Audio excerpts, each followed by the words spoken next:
bringing news that matters to you. You're watching the Bahamas Tonight Northern Edition. Welcome back. The Scouts Association making a courtesy call at the Ministry of Grand Bahama. This is Scouts Month, and during that visit, leaders and members were given some words of encouragement. The Scouts of Grand Bahama paying a courtesy call to Minister for Grand Bahama, the Honorable Michael Darville, this past Friday. Minister Darville, a former Scout himself, says he fully supports the organization and is looking forward to working closely with them. He says the importance of strong, positive mentors for young men of the community cannot be overstated. I'm very much interested in this group because many of us who live in the community understand the quality of work that is coming from this organization. I've learned today that the organization have in excess of 400 members that are recruited from schools, churches, and other civic organizations. And throughout Grand Bahama, we believe that this particular group is an excellent group for mentoring young men in our community. The Scouts organization is an independent body, and they are in need of assistance. District Commissioner for Grand Bahama, Reginald Dean, says they are in need of a campsite to help teach the adolescents vital survival skills. We are in dire need of a bus as well. We didn't speak about that, but now he's hearing it. But we need a site where we can go and take the boys out to show them exactly what it is that we do. A lot of people just don't know exactly what we do in terms of what the organization is about. So we want to show the skills out there, survival. As this month is Scouts Month, the organization is planning a number of activities. We visit the home for the aged, taking some items over there, and then we would have a jamboree, a seminar, a fun day, and the church parade, which will be the 29th. And we will close out with that parade and a church service at Christ the King at 4 o'clock.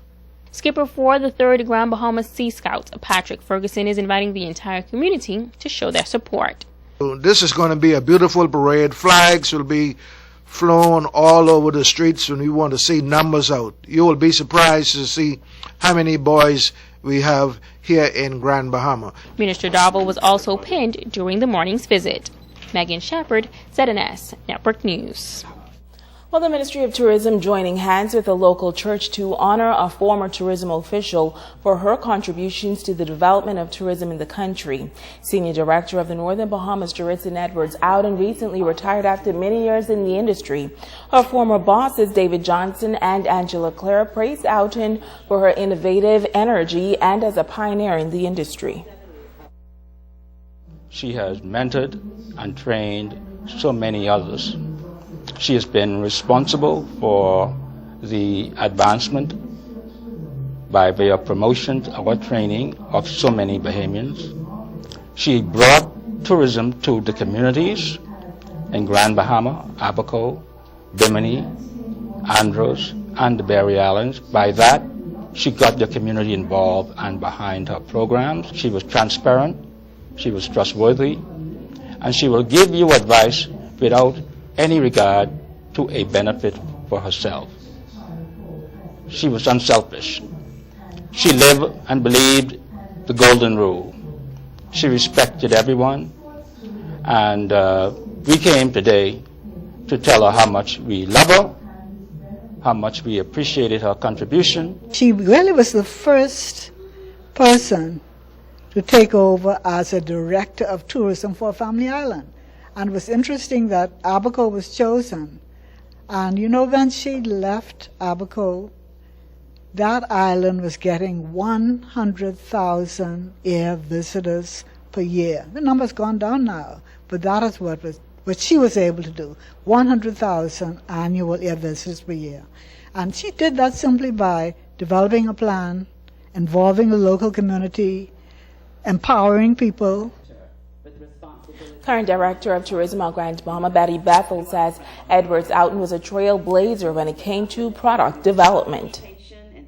would say the community tourism initiatives would be the brand that she created while she worked with the Ministry of Tourism, educating the community on the benefits and the opportunities of tourism, preparing them to take advantage of the tourism that comes into Grand Bahama, as well as to become entrepreneurs. She had a stint with the Bahamas National Trust, and upon her return to us, she was able to bring back the relevance of ecotourism and soft adventures to the destination product.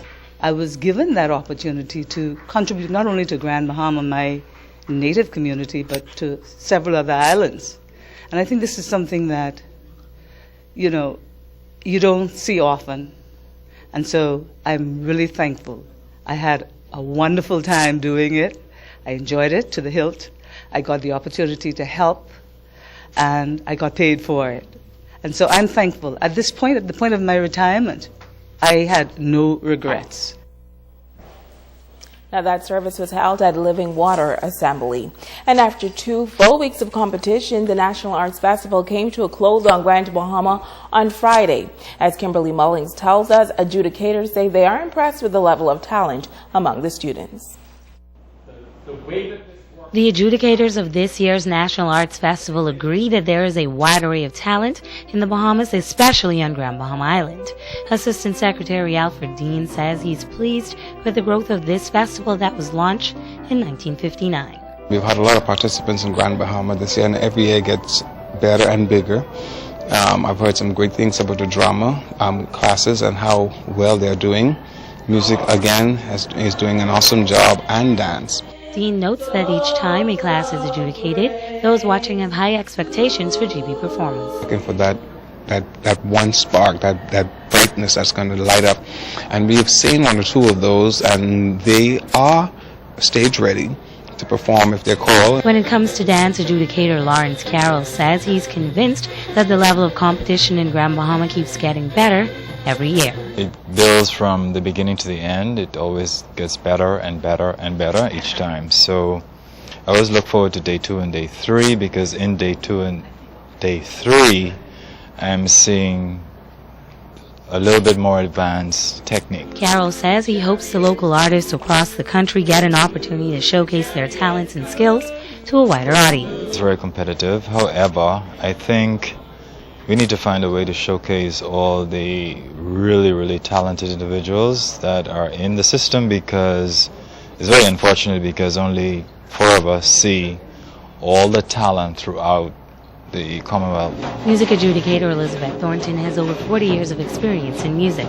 She's pleased with the skills displayed. I think they've been listening to what I said last year, the comments and stuff, and they really improved. A lot of competition between the schools. They just love to compete against each other, which is good, and that brings up the standards as well.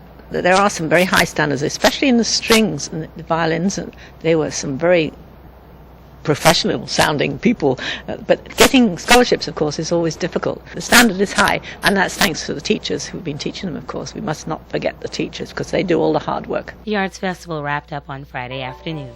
Kimberly Mullings, ZNS Network News. Rodney Green Sr., this one is for you. Happy birthday. He watches every night. Rodney's an athlete.